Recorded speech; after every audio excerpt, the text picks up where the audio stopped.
नेपाली भएकोमा गर्व छ, तर पीडा पनि छ। हामी नेपाली हौँ। हिमाल छ, नदी छ, माटो छ। संसारमा कतै नपाइने सुन्दरता यहाँ छ। तर यही देशमा हुर्केका युवाहरू आज विदेशको सडकमा छन्। यही देशमा जन्मेका किसानहरू आज ऋणको बोझमा छन्।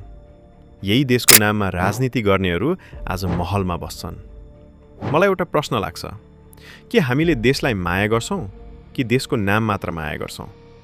देशको माया भनेको झन्डा बोक्नु मात्र होइन।